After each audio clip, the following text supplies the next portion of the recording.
Vous écoutez la radio nationale du Mali, les 9h ici à Bamako, la même heure à Séléfougou et à Douanzan.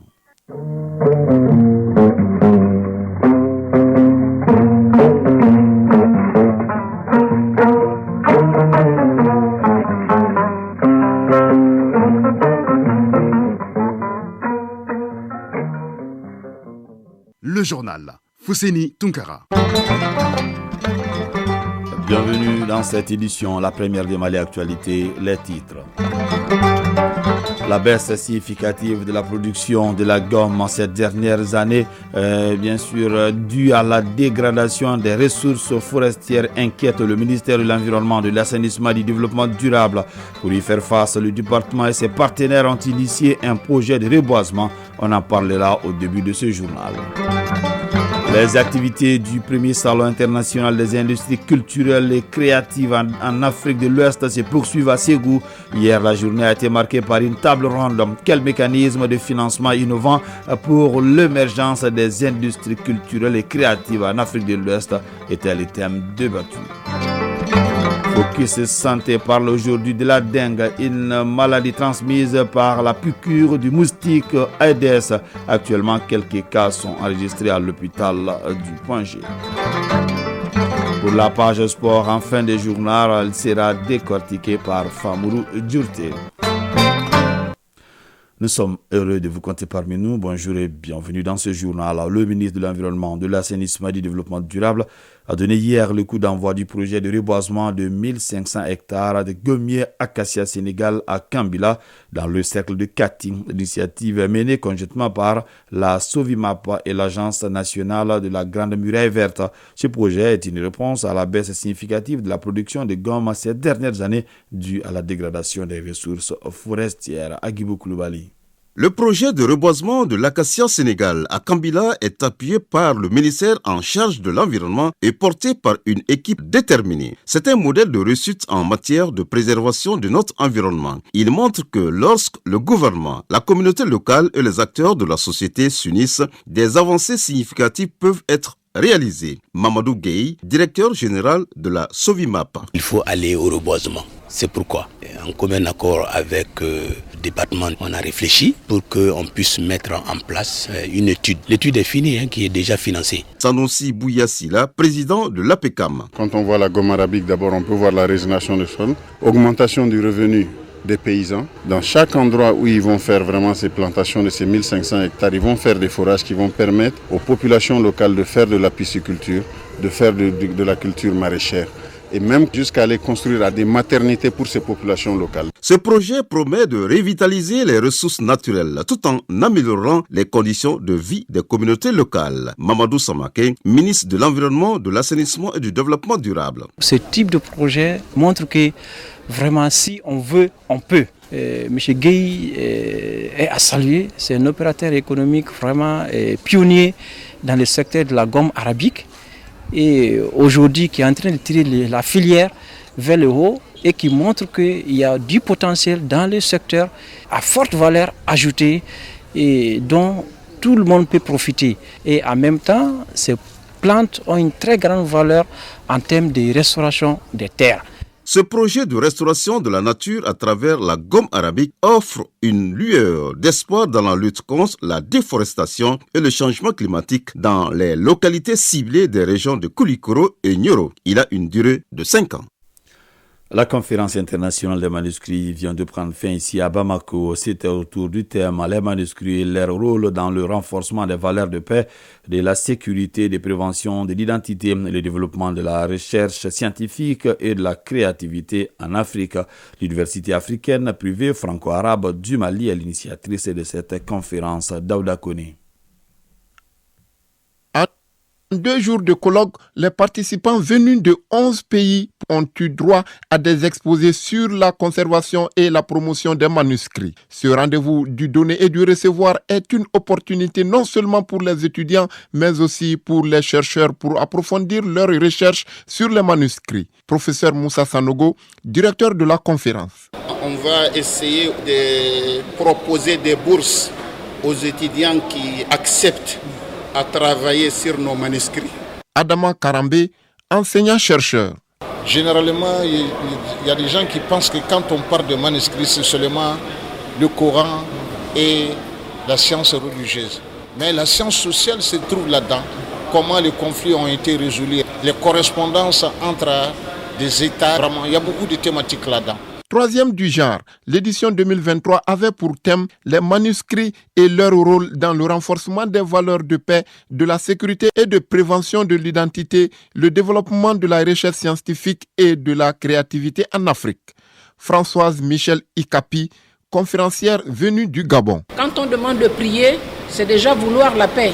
Donc c'est un peu cela le rôle de la religion, le rôle des manuscrits religieux dans la société. Nous pouvons aussi constater que même dans le code pénal, on parle des lois qui prônent la paix. Dr Mohamed Diagayete, directeur général de l'Institut des hautes études et de recherche islamique Ahmed Baba de Tombouctou. Non seulement nous allons connaître nos manuscrits, mais nous allons essayer aussi de transmettre les contenus de ces manuscrits à la génération future. Les manuscrits doivent apporter un référentiel civilisationnel issu d'un héritage lourd et rigoureux permettant aux nouvelles générations de construire et de développer le pays. Radio Mali à Ségou et environ 96.8 MHz en FM. Le secteur minier a apporté 320 milliards de francs CFA à l'économie nationale en 2020 et en 2021, environ 411 milliards de francs CFA. Ces chiffres présentés aux citoyens de la région de Ségou sont tirés des rapports 2020 et 2021 du secteur minier extractif du Mali. La rencontre s'inscrit dans le cadre de l'initiative pour la transparence des industries extractives. Kandesila. Transparence et redevabilité, c'est à cet exercice que ITIE Mali, Initiative pour la transparence dans les industries extractives, s'adonne en initiant à Ségou ce cadre d'échange sur les rapports 2020 et 2021 du secteur extractif du Mali. Un cadre qui regroupe les responsables des services techniques, les représentants des organisations, de la presse et autres acteurs de la société civile.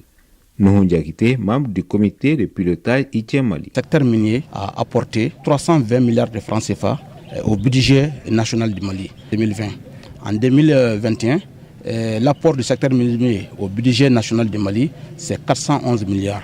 L'emploi créé par le secteur minier au Mali, en ces années-là aussi, c'est environ 0,8%. Donc les autorités aussi sont interpellées, donc vraiment à valoriser d'autres secteurs tels que l'agriculture. Les informations fournies et autres débats ont permis de passer au peigne fin la contribution du secteur extractif à l'économie nationale. Mamadou Traoré, conseiller du gouverneur de Ségou. L'exploitation et la gestion de ces ressources doivent être faites dans la transparence et la redevabilité absolue dans les industries extractives. Il est à noter que pour garantir cette transparence dans les industries extractives, des copies des rapports ont été mises à la disposition des participants ainsi que d'autres supports permettant d'accéder à toutes les informations sur ces rapports. Ségou, Kandesila, Bokare Traoré pour l'ORT. Nous restons à Ségou. Quel mécanisme de financement innovant pour l'émergence des industries culturelles et créatives en Afrique de l'Ouest? C'est le thème de la table ronde qui a regroupé hier dans la matinée à Ségou les acteurs, experts, partenaires et décideurs culturels de la sous-région. La rencontre s'est tenue dans le cadre de du premier salon international des industries culturelles et créatives en Afrique de l'Ouest organisé pour avoir une solution pérenne aux problèmes de financement. Envoyés spéciaux à Ségou, Cheikh Omar Sangaré et Adama Kamara. L'Afrique est le berceau de l'humanité, alors une mine des ressources culturelles. Cependant, les difficultés de financement des industries culturelles et créatives sont communes à nos États, surtout ceux de la sous-région ouest. La présente table ronde se penche sur la question sous le thème « Quel mécanisme de financement innovant pour l'émergence des industries culturelles et créatives en Afrique de l'Ouest ?» Mahmoud Dafé, président de la Fondation Festival sur le Niger. Je pense que la première difficulté que nous avons au sein de nos États, c'est que nous ne maîtrisons pas nos monnaies. Donc nos monnaies, l'argent ne nous appartient pas. L'argent vient d'ailleurs. Mais est-ce qu'aujourd'hui, à ce stade, on ne pourrait pas parler de décoloniser le financement du secteur de la culture? Abdraman Kamaté, directeur du Massa de la Côte d'Ivoire. À Ségou, les modèles sont déjà existants. Croyez-moi, si on peut dupliquer des programmes qui viennent de Washington, de Paris, de Berlin chez nous, on peut dupliquer ce qui vient de Ségou, à Abidjan, à Dakar, à Bamako et partout ailleurs. Il faut que nous soyons à la base des programmes qui nous sont adressés. Justement, une révolution culturelle est en gestation à Ségou avec en toile de fond la dimension marchande de l'art. La faiblesse des financements publics est aussi pointée du doigt et des exemples encourageants sont salués comme le cas du Sénégal. Koudia Djaï, directrice nationale des arts du Sénégal. Nous avons aujourd'hui un fonds qui est dédié à la promotion de l'industrie cinématographique d'un montant de 2 milliards de francs CFA. On a un fonds aussi qui est dédié à l'industrie du livre et de l'édition, donc aujourd'hui qui est à un peu moins de 1 milliard de 750 millions. Et la dernière, c'est le fonds de développement des cultures urbaines que nous avons depuis 2017, qui était d'un montant de 600 millions et qui aujourd'hui passe de 1 milliard et qui a un nouveau statut. Ce fonds devient un fonds autonome. Mossadegh Bali, président du Conseil national des patronats du Mali. Les industries culturelles et créatives sont des forces vives de notre culture nationale. Il n'y a aucun doute là-dessus, surtout dans un pays comme le Mali qui est vraiment un carrefour de civilisation.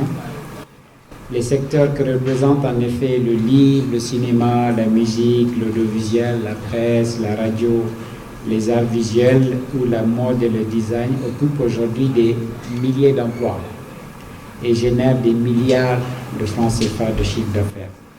La question du financement rime avec la rentabilité du contenu. Il ressort des débats que le streaming seul gère près de 70% de la musique africaine.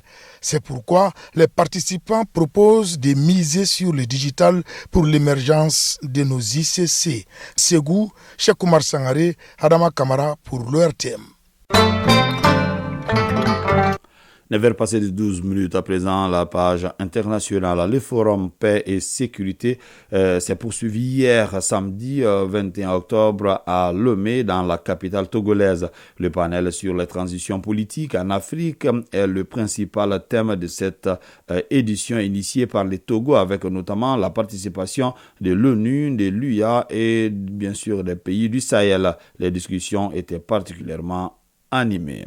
Dakar est devenue en 2022 la ville la plus chère d'Afrique de l'Ouest, avec certains classements plaçant le Sénégal en haut des pays les plus chers du continent. Loyer, électricité, denrées alimentaires, les prix explosent et les mesures d'encadrement des prix ont été prises mais ne sont pas toujours appliquées. Plusieurs collectifs de consommateurs et organisations de la société civile ont organisé tout récemment un sitting dans la capitale sénégalaise. C'était donc hier samedi 21 octobre pour protester contre la vie chère.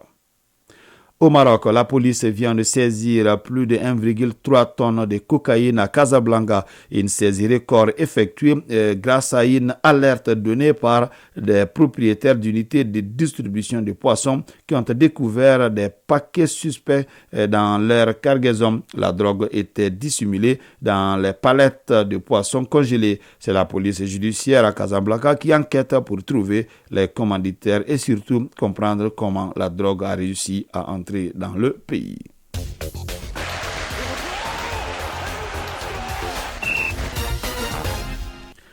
La page sport. Le comité national olympique et sportif du Mali a tenu hier son assemblée générale ordinaire au titre de l'année 2022. Famourou Djourté nous en dit plus. Les différents présidents et secrétaires généraux des 23 fédérations sportives affiliées au comité national olympique et sportif du Mali ont évalué lors de cette activité statutaire le rapport d'activité et financier de l'année 2022. Habib Sissoko, président du comité national olympique et sportif du Mali. Il est heureux de constater qu'en 2022, nos actions sont restées fidèles à l'articulation de notre plan stratégique de cette manière que nous séduirons, c'est-à-dire par la clarté de nos choix, le respect de nos principes et de nos engagements. Au terme de l'Assemblée, il ressort que les travaux ont été couronnés de succès. Alassane Mariko, directeur exécutif du Comité national olympique et sportif du Mali. Ça a été une année riche en activités et qu'à la fin de ces activités, les fédérations qui ont évalué ces bilans financiers, qui vous disent que le travail est bien fait et ils vous encouragent à continuer dans ce sens. Donc ça ne peut que nous réconforter.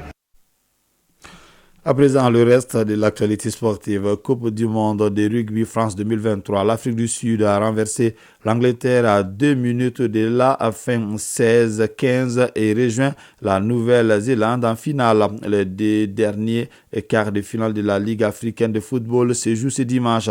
Les dirigeants du football malien veulent renforcer la section nationale avec les binationaux. Mamadou Diawara est la nouvelle cible. Nous retrouvons Famourou Djourté.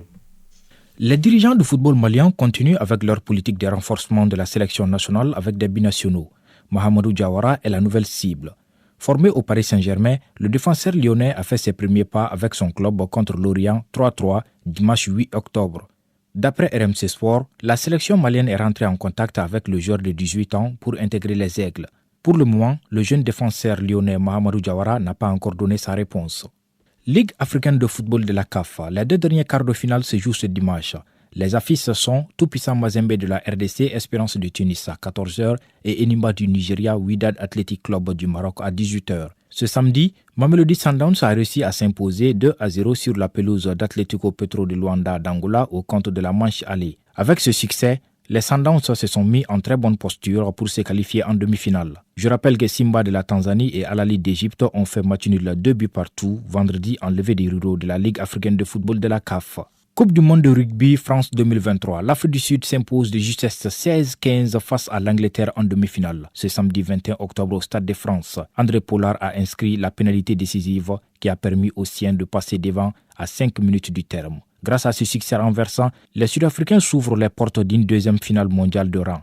Face aux All Blacks, dans une semaine, samedi 28 octobre au Stade de France, ils viseront un doublé et un 4e titre historique. Ça va être la 6e fois, dont la 2e en finale, que les 2 sélections vont s'affronter en Coupe du Monde.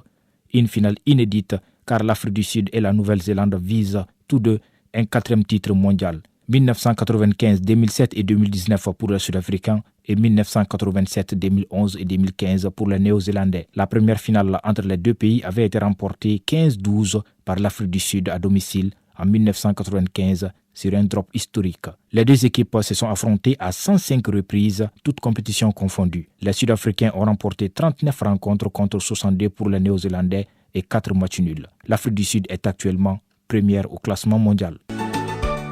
Focus Santé.